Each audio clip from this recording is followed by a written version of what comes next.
नमस्कार. लग्नाची बेडीमध्ये आपण पाहत आहोत सिंधूला सत्यनारायण पूजेचं आमंत्रण आलेलं असतं. सावी म्हणते आपल्याला विनूच्या घरी जायचं आहे का? तेव्हा सिंधू बोलते हो. तेव्हा तिला खूप आनंद होतो. विनूच्या आजी आजोबांनी माझे खूप लाड केले होते असं ती सांगत असते. तेव्हा सिंधू म्हणते एका मुलीची मज्जा आहे बो. तेव्हा अन्वीही म्हणते खूप मज्जा आहे एका मुलीची आता तर. तेव्हा सिंधू म्हणते आता हिच्यासाठी मी ड्रेस शिवणार आहे, तुम्हाला एक ड्रेस मटेरियल आणून देशील का? मग अन्वी बोलते हो नक्कीच. मग सिंधू म्हणते मी छानसा ड्रेस शिवेल, तोच ड्रेस घालून आपण पूजेला जाऊया. तेव्हा सावीलाही खूप आनंद होतो. सावी म्हणते हो चालेल. मग रात्री राघव झोपायला जात असतो आणि इकडे राणीची घालमेल चालू असते हा जाणार म्हणून. मग ती राघवला आवाज देते आणि त्याला विचारते मी पण तुमच्यासोबत उद्या सावीला घ्यायला येऊ का? मलाही यायचं आहे असं ती पटवून देते. आणि राघव म्हणतो हां ठीक आहे, आपण दोघं मिळून जाऊया. मग सकाळी सगळ्यांची पूजेची तयारी चालू असते आणि राघव येतो आणि सांगतो सिंधू आणि मी जाऊन सावीला घेऊन येतो. मग रुक्मिणी काकू म्हणते ही पूजा होणार नाही, ती मला मान्य नाही.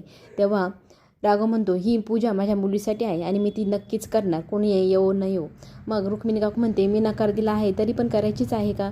तेव्हा तो बोलतो हो. आणि मग तो काकूजवळ जातो, काकूचा हात घेतो आणि सांगतो मलाही कळतं आहे तुझी भावना, पण तू माझाही विचार कर. माझी मुलगी आहे, तिच्याकडे माझा जीव लागतो म्हणून मी हे सगळं करत आहे. तू जशी माझ्यावर प्रेम करते तशी मीही तिच्यावर करतो. मग रुक्मिणी तयार होते. मग इकडे छानसा फ्रॉक घालून तयारी चालू असते. सिंधू तिची तयारी करून देते. दरवाजा वाजते, दरवाजा उघडायला जाते. दरवाजा उघडल्यावरती समोरून राघव आलेला पाहून सावीला इतका आनंद होतो. बाबा म्हणून ती हाक मारून पळत पळत जाते आणि त्याला मिठीच मारते.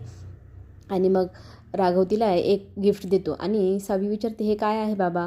मग तो सांगतो मी तुझ्यासाठी छानसा फ्रॉक आणलेला आहे. मग सिंधू म्हणते तिने मी शिवलेला फ्रॉक घातला आहे, आता ती नाही बदलणार.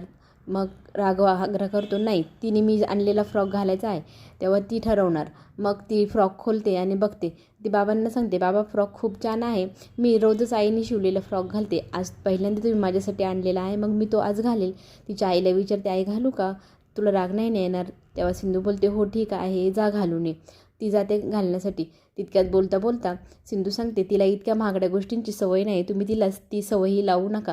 असं बोलत असताना तिच्या हाताकडे राघवचं लक्ष जातं. राघव बोलतो ती माझी मुलगी आहे आणि मी तिच्यासाठी थोडंसं असतं केलेलं आहे. तिचा हात बघतो की एक जखम झालेली आहे.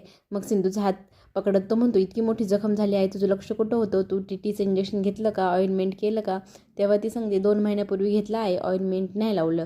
तेव्हा सिंधू राणीने पाहिल्यानंतर ती सांगते तीही डॉक्टर आहे, तिला कळतं ना काय करायचं, पण तो ऐकत नाही आणि डब्बा घेतो आणि तिच्या हाताला ऑइलमेंट करायला सुरुवात करतो.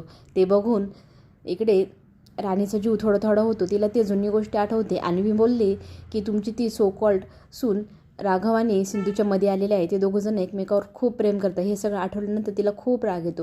इकडे राघव आणि सिंधू त्यांच्यामध्ये इतकी गुंग असतात का बाजूला काय चाललं आहे त्यांचं लक्षच नसतं. राणी रागाने तिथे ठेवलेला पाण्याचा ग्लास ढकलते आणि तो तिच्या हाताला लागतो. ती जोरात ओरडते. मग त्यांचं दोघांचं लक्ष तिच्याकडे जाते आणि ती काय झालं विचारण्यासाठी उठतात. तितक्यात तिथे सावी येते. सावी बोलते बाबा मी तुम्ही दिलेला ड्रेस घातला आहे, कशी दिसते? मला याच्यावर कोणती ज्वेलरी घालावं तेच कळत नाही. बाबा तुम्ही सांगाल मला मी काय घालू? असं बोलून ती तिच्या बाबांना खेचत रूममध्ये घेऊन जाते. इकडे सिंधू राणीला सोप्यावरती बसवते. तिच्या हाताची क्रीम लावून मसाज करायला सुरुवात करते. तेव्हा ती बोलते मला तुमच्या मनाची घालमेल कळत आहे. तेव्हा राणी म्हणते हे सगळं तुझ्यामुळेच घडलं आहे, तू माझ्या आयुष्यातले सगळे सुख घेऊन टाकले. तू मला वचन दिलं होतं तू तुझ्या मुलीला घेऊन जाशील, पण तू गेलेली नाही, तू खूप स्वार्थी आहे, असं ती सगळं तिच्यावर ओरडत असते. तेव्हा सिंधू सांगते मी जाणारच होते, पण राघव मला इथे घेऊन आला. आता त्याला तर कळलेलं आहे त्याची मुलगी सावी आहे, आता तो कसाच ऐकणार नाही आणि मला आणि सावीला तो इथून जाऊ देणार नाही. मी माझ्या मुलीला त्याच्यापासून दूर करू शकणार नाही. तेव्हा सिंधूवरती राणी नाना प्रकारचे आरोप करायला सुरुवात करते. इकडे घरी ऋतुराज तिच्या सुनामुलाला शिकवत असतो की आता रुक्मिणी काकू सगळं प्रॉपर्टी ही राघवान त्याच्या मुलांच्या नावावर करेल, आपण बसूया लोटा घेऊन. ऋतुजा ही राणी रेशमावर चिडते. मग रेशमा म्हणते माझ्या एकट्याच्या म्हणण्याने थोडंच होणार नाही, तुम्ही रिषभलाही सांगा ना. तेव्हा ती बोलते मला पटकत आजी बनवा म्हणजे ही प्रॉपर्टी आपल्याला घेता येईल. इकडे सगळी तयारी झालेली असते. फोटो घेऊन एक रुक्मिणी काकू येते आणि म्हणते हा फोटो कसा आहे, मी बनवलेला आहे. मग तितक्यात दारात ना आवाज येतो, आजी आजोबा. मग तो आवाज कोणाचा असं बघण्यासाठी सगळेजण वळून बघतात. तर तितक्यात तिथे सावी आलेली असते. सावीला रुक्मिणी थांबवते आणि म्हणते मी थांबा, मी आले. मग तितक्यात विनूही धावत धावत येतो आणि सावी आली म्हणून तिला मिठी मारतो. इकडे सगळ्यांचे तोंड तर उतरलेलेच आहे सावी आली म्हणून. मग राजश्री सगळ्यांना आवाज देते आणि सगळ्यांना म्हणते सगळेजण या ना. मग सावीचीच ते सगळेजण मिळून पूजा वगैरे करतात, तिला औक्षण करतात, तिची दृष्ट काढतात. आणि राजश्री एक कुंकवाने भरलेलं ताट घेऊन येते आणि सांगते याच्यात तुझे पावलं उमटवायचे आहे. तेव्हा सावी म्हणते माझ्या पायांचे प्रिंट याच्यावरती आले ते सगळं घर घाण होईल ना. तेव्हा आजी सांगते अगं ते लक्ष्मीची पावलं काढायची आहे आपल्याला. ती बोलते हो ठीक आहे.